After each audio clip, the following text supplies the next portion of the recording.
झारखंड विधानसभा budget सत्र के दूसरे दिन सदन की कार्यवाही से पहले विपक्ष ने सदन के बाहर जमकर हंगामा किया, सरकार के खिलाफ मोर्चा खोल दिया। साथ ही साथ बाबूलाल मरांडी को नेता प्रतिपक्ष बनाने और स्थानीय नीति लागू करने की मांग को लेकर जोरदार आवाज बुलंद की। मौके पर बीजेपी विधायक ने कहा कि बाबूलाल मरांडी को हर हाल में नेता प्रतिपक्ष बनाना होगा, नहीं तो विपक्ष का आंदोलन यूं ही जारी रहेगा। विधायकों ने सरकार पर आरोप लगाते हुए कहा कि सरकार एक साजिश के तहत बाबूलाल मरांडी को नेता प्रतिपक्ष नहीं बना रही।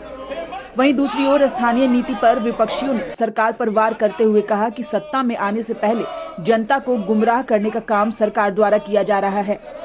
विपक्ष ने कहा कि हम चाहते हैं कि स्थानीय नीति जल्द से जल्द लागू हो। नेता को चुनने की बात आप करते हैं तो हम बाबूलाल जी को क्यों न चुने?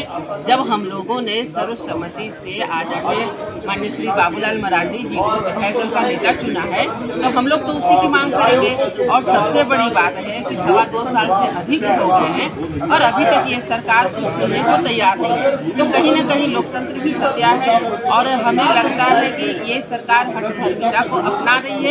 जनता के सवालों को हम लेकर के आते हैं, हमें नेता प्रतिपक्ष की आवश्यकता होती है, उनके थ्रू बहुत सारे हमको क्वेश्चन रखने पड़ते हैं सदन के अंदर में। ये बजट सत्र है, लगभग 17 दिनों का ये चलने वाला कार्यकाल है, तो ऐसी स्थिति में हम लोग इसके थ्रू अपने प्रश्नों को रखें। विपक्ष जो है सत्ता पक्ष के एजेंडे पे नहीं चलेगी। अगर ऐसा हो जाएगा तो हम लोग तो सत्ता पक्ष के हाँ में हाँ मिलाएंगे और बोलेंगे नहीं सब चीज़ राम राज्य चल रहा है पूरे राज्य में, ऐसा तो नहीं है।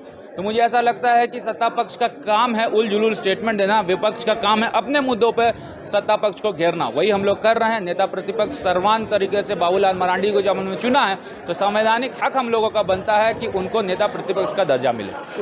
2 साल से ज़्यादा हो गए, अभी तक माननीय बाबूलाल मरांडी जी को भारतीय जनता पार्टी के विधायकों जब नेता प्रतिपक्ष चुना, उनको भारतीय जनता पार्टी ने नेता प्रतिपक्ष चुना और सरकार के स्पीकर के द्वारा मान्यता न देना, कहीं न कहीं ये सरकार लोकतंत्र को कमजोर करना चाहती है।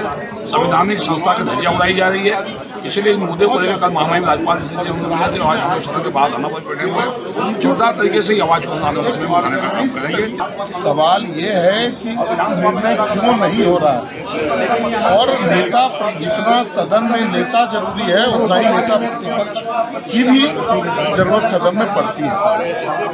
जब इलेक्शन कमीशन ने बाबूलाल जी को बीजेपी का हिस्सा मान लिया, बीजेपी के सभी विधायकों ने उनको चुन लिया, तो अब स्पीकर महोदय को क्या दिक्कत हो रहा है? और 2.25 साल होने को है, ये कौन सा रॉकेट साइंस है जिस पर निर्णय नहीं हो पा रहा है? तो हम लोग रॉकेट बनाने की मांग कर रहे हैं क्या?